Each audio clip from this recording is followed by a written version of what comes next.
Awesome!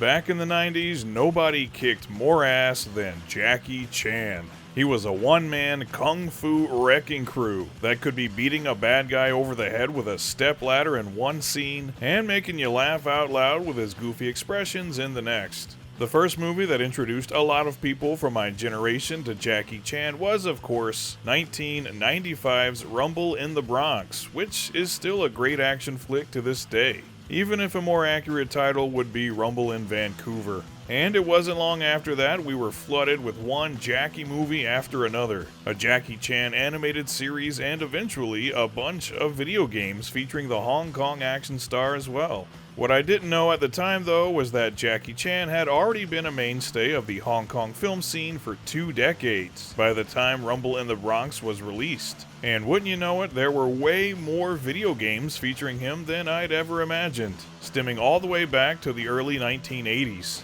So against my better judgment, I decided to play every video game featuring the one and only Jackie Chan, to find out which ones are awesome, and which ones should have stayed on the cutting room floor. Let's just hope nobody gets hurt. Are you okay? No! In 1984, the trio of Jackie Chan, Sammo Hung, and Yun Bao starred in the action comedy Wheels on Meals, which blended slapstick humor and fantastic fight choreography to create a fun and engaging watch from start to finish. It was a big hit in Hong Kong, of course, and found moderate success in various other parts of the world, but it was a wildly popular film in Japan, where it was retitled Spartan X. And that same year, there was a video game developed by Irem based on the movie, and it was also called Spartan X in Japan. But to the rest of the world, it's simply known as Kung Fu Master. So as far as I know, this is the first official Jackie Chan game ever released, even though he's never referred to as Jackie in the game, because Irem didn't actually own the rights to his image in Japan. And here we all thought we were playing as a guy named Thomas. And what is there to say really about Kung Fu Master? It's one of the earliest arcade beat-em-ups, and for 1984 I'm sure it blew people away. It's still moderately fun to this day. Just walk to the left or right, punch and kick a bunch of bad guys, dodge some falling objects here and there, and take out a boss at the end of each stage. Do that for 5 stages, rescue your girlfriend, and that's it. The whole thing takes about 10 minutes to complete, or an entire lifetime if you never actually clear the game. It's not much to look at now, but Kung Fu Master is still great for a quick bit of simple fun. And for a first outing, I'd say Jackie Chan could have done a lot worse.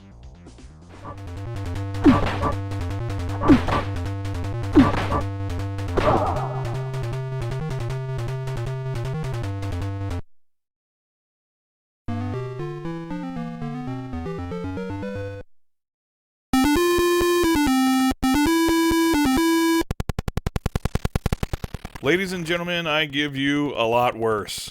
Remember how I said Irem didn't own the rights to Jackie Chan's likeness in Japan? Well, a company called Pony Canyon did, and they developed a handful of Jackie Chan games for Japanese home computers between 1984 and 1987. And this is their version of Spartan X, which has you playing as Jackie, running along a path and dodging obstacles on your way to a large building, where the game shifts to a side-scrolling beat-em-up / fighting game hybrid sort of thing. And it actually gives you a variety of techniques to execute. But good luck actually getting any of them to come out, because this is one of the choppiest, poorest playing pieces of dog shit I've ever played in my life. I had the opposite of fun playing this game. It just made me miserable. And after playing it, I see now that Kung Fu Master was an absolute masterpiece by comparison. And unfortunately, Pony Canyon was only getting started.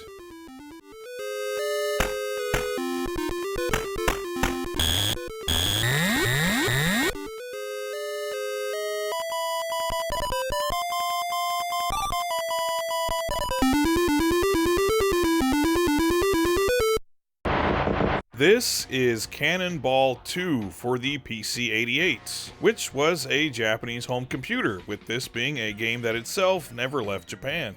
It's based on the 1983 movie Cannonball Run 2, which had a huge star-studded cast, but in Japan, where Jackie's fame was rising, he was pushed as the star of the film and featured heavily in its marketing.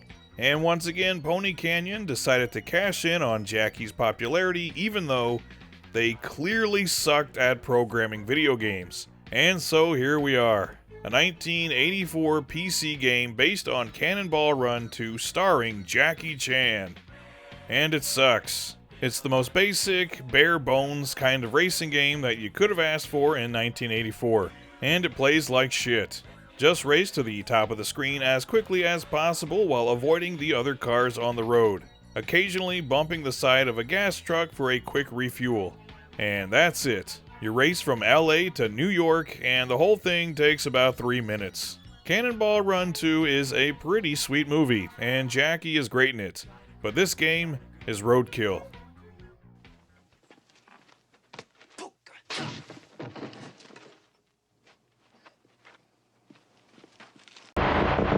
Another big hit for Jackie in 1983 was Project A, a film that once again had him teaming up with Sammo Hung and Yuen Biao, this time to fight pirates off the coast of Hong Kong in the late 19th century. This is one of my personal favorites of Jackie's action comedies, with great fight choreography, amazing stunts, and plenty of gags to keep you laughing. Indeed, it's an all-time classic. So of course, Pony Canyon strikes again, with Project A on the MSX.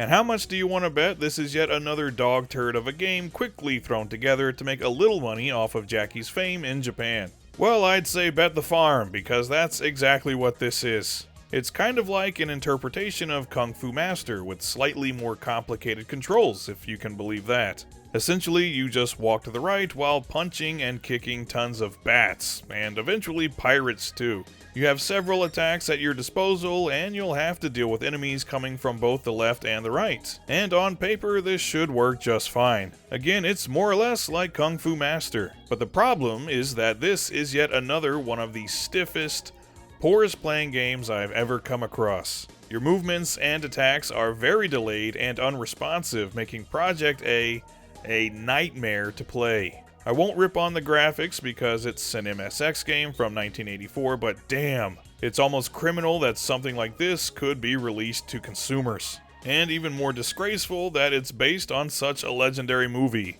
Project A can get F'd in the A.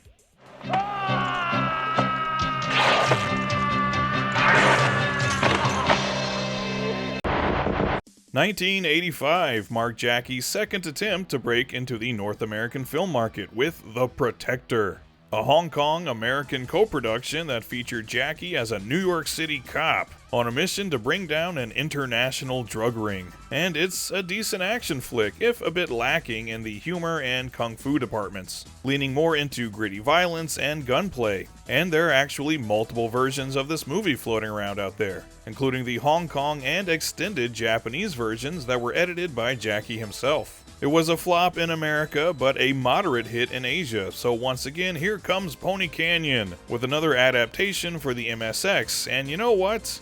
This isn't a great game, not even a good game really, but it's the first game they developed that actually feels like, you know, a game that you can actually play for more than 60 seconds. They abandoned the beat-em-up idea in favor of kind of a single-screen platforming action game. As Jackie, you have to go up multiple levels with the aid of trampolines, taking out bad guys on each one. And there are several kinds of enemies that you'll encounter. Some simply try to punch you, some throw knives or fire guns, and others just throw blocks down at you Donkey Kong style. I could see this game being a lot more fun if the controls weren't so damn stiff. And at the very least, it's a nicer looking game than its predecessors with some characters that actually have a bit of definition, multiple backgrounds to play against, and a more diverse color palette. Plus music that, while not great, at least doesn't make me want to shove sharpened pencils directly into my ears. If Pony Canyon's previous games were 0 stars out of 5, this one gets 1 star. At least they tried. What are you looking at? I'll be out in a minute.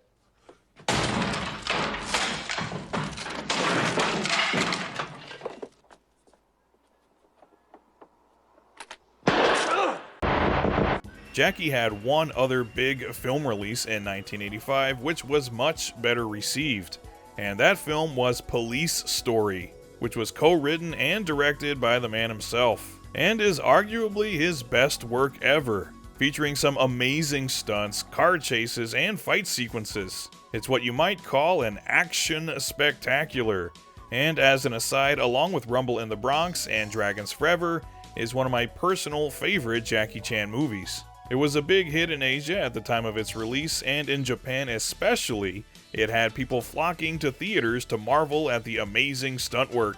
So stop me if you heard this one before. Pony Canyon stepped up once again to give us Police Story on the MSX. And this is a bit of a step back from The Protector, if you can believe that. This is another sort of beat-em-up that has you going room to room in a large building, knocking out bad guys and picking up various items and keys that you need to progress. Each room only contains 1 or 2 enemies though, and it's pretty easy to find your way around. It's just not fun to play and extremely repetitive, making this yet another game I'd had enough of after about 5 minutes. It controls like crap, the collision detection is horrible, and it's boring. It at least has somewhat colorful graphics though, but the sound design is awful, consisting of one irritating tune that loops over and over again. And Jackie makes an annoying sound every time you enter a door, prompting me to kill the volume almost immediately. It's at least recognizable as a game though, it's playable to some extent, so it's another 1-star game. Police Story deserved much better.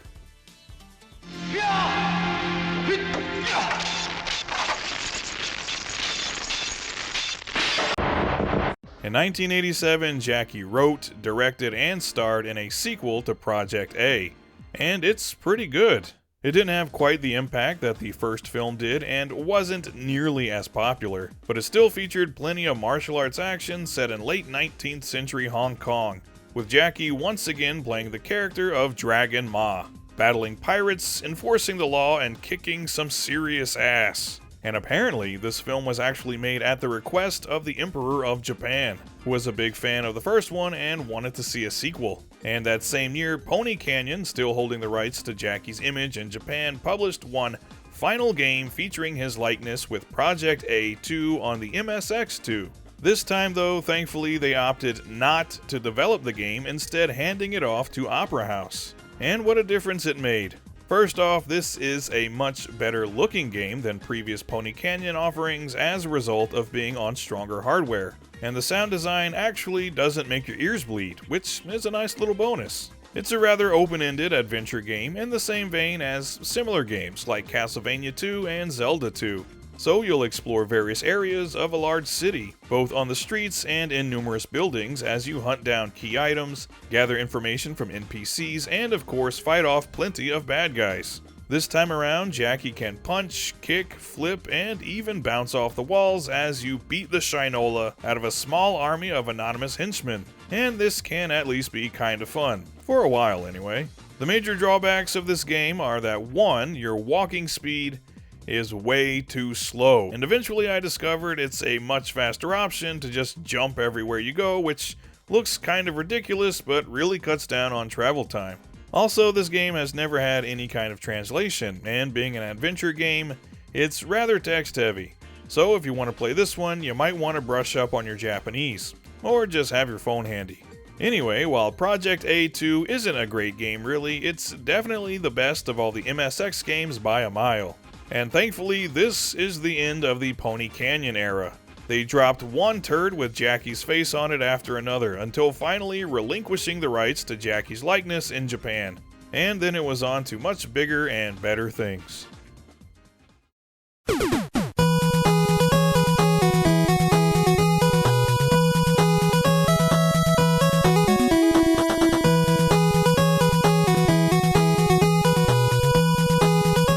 In 1990, something amazing happened. A video game starring Jackie Chan was released that was better than bad. In fact, it was really good. And that game was Jackie Chan's Action Kung Fu on the Nintendo Entertainment System, which was published by Hudson Soft, who had a great track record at that point. And it was developed by Now Production. a criminally overlooked development studio that gave us the Adventure Island and Splatterhouse sequels, as well as a bunch of other great games on the NES, PC Engine, and even a few Switch titles as of the recording of this video. And they made a fantastic game here, I dare say the best game, with Jackie's name attached to it. Action Kung Fu made a smart move by not having its plot or settings be based on a movie, but instead presenting an original story that just so happened to feature Jackie Chan. It starts off pretty much the same as Ghosts and Goblins, with Jackie's main squeeze being abducted by a demonic sorcerer, and so it's up to our hero to kick some ass and rescue his lady fair, with the entire game taking place in a sort of fantasy medieval China setting. And the gameplay is that of a pretty simple action platformer. As Jackie, you punch, kick, and perform special attacks to take out enemies. Attacks which are limited in their use, but fret not, because every time you see a frog, just give it a punch and it'll barf up more special attacks for you. Either that or a health power-up in the form of food. Which I don't think you'd really want to eat anything you just punched out of a frog, but hey, it's battle conditions. Anyway, this is a very fun platformer, one of my favorites on the NES actually, along with games like Batman and Bucky O'Hare. As you defeat enemies and collect beads, you'll also periodically be teleported to bonus stages, where you can earn more power-ups and extra lives, ultimately culminating with a boss battle at the end of each area. It's not exactly revolutionary, but everything this game does, it does really well. The controls are responsive and easy to get the hang of, the challenge is fair, and most importantly, it's just a really fun game to play. And on top of that, the visuals are great, with a variety of colorful environments, creative enemies, and Jackie's character sprite in particular is just so adorable. I especially love the determined look on his face as he marches forward. Finally, we come to the music, which I honestly feel is one of the most underrated OSTs on the NES. These are some seriously catchy tunes that often get stuck in my head well after I've stopped playing the game. So in any category you want to pick, this is an A+ game. And better yet, in 1982, Hudson Soft themselves ported Action Kung Fu to the PC Engine and TurboGrafx 16. And it's pretty much the exact same game, only with some significantly improved visuals, and the soundtrack arguably sounds even better, though it's honestly hard to pick a favorite. Regardless, you're getting the same great tunes and the same great gameplay. Again, making this one of my favorite platformers on the PC Engine, standing up there with games like Bonk's Adventure and New Adventure Island. If you've never played Jackie Chan's Action Kung Fu either on the NES or TurboGrafx, you're doing yourself a great disservice, because both versions are awesome, and going forward this would be a difficult game to top, but somebody was certainly gonna try. On a side note, have you ever heard of a game called Mortal Kombat? It was kind of an obscure little fighting game that was released in 1992 to little fanfare, but apparently it was pretty popular and spawned, I don't know, about 1 million imitators that sought to recreate its success in the arcade. So they aped its visual style with digitized actors, copied its gameplay, and took its over-the-top blood and gore to ridiculous new heights. And all of these games also had one other very important thing in common. They all fucking sucked! Well, eventually somebody got the idea to make a Mortal Kombat style digitized fighting game, but include Jackie Chan and a bunch of other Hong Kong actors as the characters. And that's how we ended up with Jackie Chan the Kung Fu Master in 1995. Which was developed and published by Cornejo, which I found interesting, as I know them mostly from their work on some outstanding shoot-em-ups, including Airbuster and Super Star Soldier. But here we get to see how they handled a fighting game, and honestly, it's not that bad. I wouldn't play it before Street Fighter or Killer Instinct, but considering how abysmal the average MK knockoff was at the time, this one was a breath of fresh air. It gives you 6 characters to choose from, but right away you'll notice that Jackie isn't one of them. That's because he's actually reserved for the boss character, or boss characters, as he comes in 3 different varieties. The Drunken Master, 5 Animal Kung Fu, and one where he's in his police uniform from Project A. It's kind of a bummer not to be able to play as him, but I did immediately recognize the actors playing some of the other characters, who are actually just portraying themselves. For example, the bow staff wielding Young is actress Young Ching Ching, who appeared in a ton of Shaw Brothers movies. Or my go-to character Sam, portrayed by actor Sam Wong, who in actuality was at one time the head of Jackie Chan's stunt team, and I remember him particularly from a certain scene in Super Cop. Anyway, as a fighter, this is a fairly run-of-the-mill game for 1995, featuring button commands and special attacks that mirror Street Fighter, and controls that are somewhere between kind of clunky and adequate. You're also given the chance to finish off your opponent Mortal Kombat style, but the game doesn't actually include any specific fatalities, but instead you just hit your opponent with whatever attack you like and see what happens. Sometimes just knocking them out, and sometimes violently murdering them, which is always good for a laugh. The visuals, all things considered, could have been a lot worse, as could the sound design, but a big drawback here is the punishing AI, especially against Jackie himself, who is a serious ball breaker in this game. I'm guessing there was some input from Jackie that if he'd be in the game that he'd have to be virtually unbeatable by traditional means. And of course, you cannot perform fatalities on him, but instead he pops right back up, no selling your offense, and giving you some words of encouragement. Honestly though, aside from the cheap difficulty, I actually had fun with this game. And that same year, a kind of sequel was released called Fists of Fire, or as I like to call it, Super Jackie Chan 2 Turbo. In this game, all of the characters from the previous one return with retooled movesets and have all had their color palettes changed for some reason, making them look pretty ridiculous.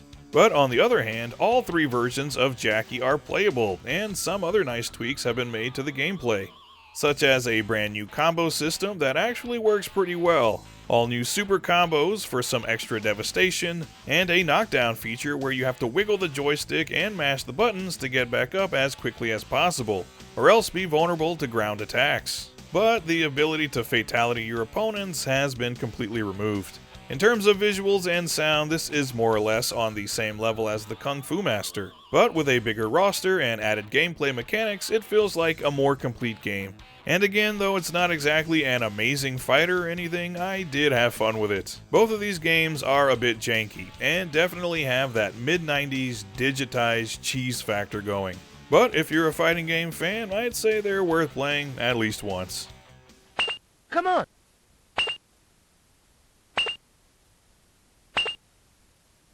Practice more. The mid-90s is when Jackie was really able to break into the North American film market and become a big star there, beginning with the aforementioned Rumble in the Bronx in 1995, which led to a ton of his Hong Kong films being released in the States in rapid succession, including flicks like Operation Condor, First Strike, and a personal favorite of mine, Super Cop. And eventually he began starring in big-budget Hollywood pictures too, most notably Rush Hour, co-starring Chris Tucker, and Shanghai Noon opposite Owen Wilson. Yes sir, it was full-blown Jackie mania, with one hit film after the next. So it was inevitable that another video game starring the man himself would be released. And that was, of course, Jackie Chan Stunt Master, which was released on the PS1 in March of 2000. And boy do I have a lot to say about this game. This was one of those games I rented as a kid and then spent the rest of my weekend screaming expletives and hurling my controller across the room, cursing the name of Jackie Chan and Radical Entertainment, this game's developer. For starters, this is yet another game with no connection to one of Jackie's movies, but instead features an original story, where Jackie's grandfather is kidnapped by a criminal organization and a mysterious package is stolen. A package containing something that could possibly bestow great power to its possessor. So it's up to Jackie to rescue his grandfather, get the package back, and bring down this criminal empire so he can go back to his job driving a delivery truck. Stunt Master is for the most part a beat-em-up, and in my opinion a rather tedious one. The thing about beat-em-ups is that they can get very boring and repetitive if they're not spiced up with something, be that multiplayer or some kind of cool gimmick. Here though, the action is pretty standard. Jackie has a variety of attacks at his disposal, but you'll probably end up relying on the handful that are actually useful, mainly his kick combo and running spinning wheel kick thing, playing hit and run with your enemies. There are weapons to pick up too, but unfortunately none of them last longer than 6 hits before they break. You'll encounter a variety of enemies throughout the game that range from pushovers to incredibly annoying. And at the end of each stage, there's a boss battle. And these are also rather irritating until you figure out the boss's attack patterns, which is when they become pretty easy actually.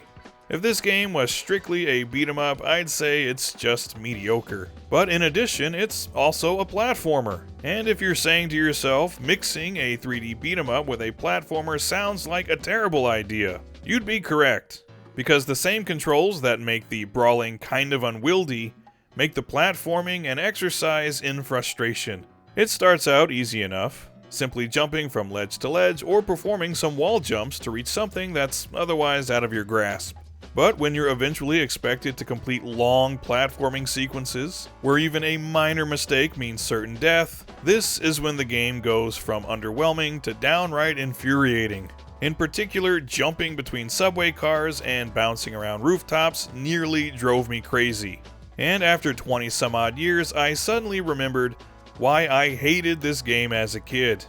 And it's not that I don't like a bit of challenge in my games, but when the challenge comes from how slippery and unresponsive the controls are, and when you're expected to do something that the controls really just don't warrant, a game goes from being merely challenging to feeling downright cheap, and ultimately just frustrates the hell out of me.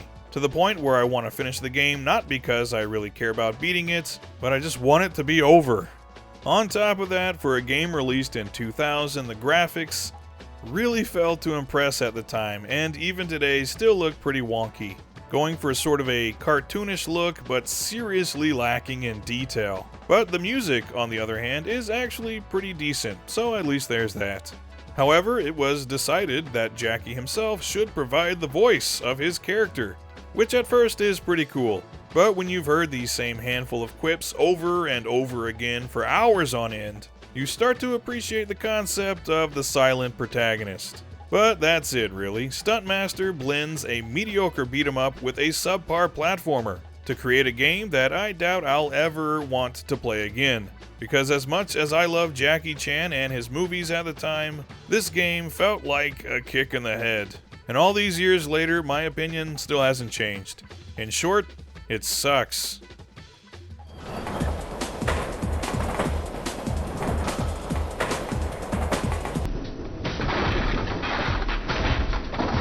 Brain, my first migraine.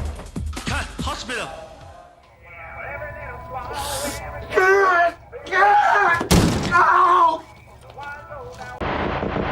Eventually, when it seemed like Jackie couldn't possibly get any more famous, he finally got his own TV show in September of 2000 with Jackie Chan Adventures, a cartoon where Jackie is portrayed as an Indiana Jones-style archaeologist and adventurer, finding sacred relics, defeating the forces of evil, and operating an antique store along with his elderly uncle and his niece. Jackie didn't actually provide the voice of his character, that instead was handled by actor James Tsai, but Jackie did appear in live-action Q&A segments, where kids could write in with questions for Jackie. I never actually watched this show myself, but it was apparently pretty popular, running for 95 episodes across 5 seasons, and being carried by several different cable stations. Popular enough, in fact, to get a couple of video game adaptations. The first game I played was Jackie Chan Adventures: The Legend of the Dark Hand for the Game Boy Advance from 2001, which I was actually surprised to find is a fairly straightforward beat 'em up. I know Jackie is best known for his martial arts skills, but the premise of the show had me convinced that this might be some kind of action platformer. But instead, there's just a little bit of platforming thrown in here and there, which, as I learned with Stunt Master, platforming really doesn't mix well in a beat 'em up. The premise here is that Jackie must travel to various locations around the world to retrieve a series of sacred scrolls that contain ancient, mystical knowledge. Though as you collect them in each stage, they just teach you new kung fu techniques, like a spinning kick or punching really fast, which honestly doesn't seem like it's worth all the trouble people are going through to get them. But there had to be a game, I guess. This is a passable beat 'em up. It's not great, but it's not the worst I've ever played either. But the biggest drawback for me is the stages are just too damn long. And so is the game as a whole. For me, the sweet spot of a good beat 'em up is about 45 minutes. Get in, have your fun, and get out before it gets tedious. This game, on the other hand, takes about an hour and a half to get through, and I just got bored with it. I don't have anything overwhelmingly negative to say, it's just a middle-of-the-road, single-player only beat 'em up that overstayed its welcome. In terms of visuals, I also don't have much to say. It looks like a lot of GBA games looked, but there's at least a variety of locations. The music is pretty good too, but again, the stages are so long that I even got tired of that. Shave this game down by about a half an hour and speed up the gameplay, and it could be above average. But as it is, I don't think I'll be coming back to this one anytime soon. Eventually, in 2004, a Jackie Chan Adventures game was also released on the PS2, but only in Europe for some reason. And unlike the GBA game, this is more of what I had in mind for a game based on this series, being mainly a platformer with environmental puzzles to solve, with plenty of combat sprinkled in. And in all of these various areas, the game is okay. It's not a particularly good platformer, but it's tolerable. It's not an especially good beat 'em up, but it didn't bore me to tears either, or make me regret my life choices like a certain other game. In short, Jackie Chan Adventures is mediocre, but also a game that it's kind of easy to tell there wasn't a ton of money behind it. So I at least respect the developer for giving us something that's playable. The plot apparently blends the story arcs of the first 2 seasons of the show, with Jackie tracking down a series of talismans that grant superhuman abilities, and battling the otherworldly forces of the Dark Hand, and their quest to unleash demonic mayhem on the Earth. So as you progress through the game, you find these talismans to unlock new abilities, similar to the scrolls in the GBA game. And these abilities include double jumping, super speed, and even astral projection, which comes in handy for certain puzzles. And the various maps allow for some exploration, so at least it's not just a mindless point A to point B kind of game. And you'll also contend with a handful of boss battles, which also aren't particularly impressive. The visuals and sound design also leave a little something to be desired. As you can see, this is a cel-shaded game, which is appropriate considering it's based on a cartoon. But it's pretty wonky looking, and in some areas is seriously lacking in detail. Again, making it obvious that this was something of a budget title, as does the sound design. The music and sound effects aren't bad, but the quality of the voice work from the cast sounds kind of shit. Like they could only afford to record for one afternoon, and whatever takes they had just ended up in the game. So yeah, neither of the Jackie Chan Adventure games are very good, but in hindsight, they could have been a lot worse.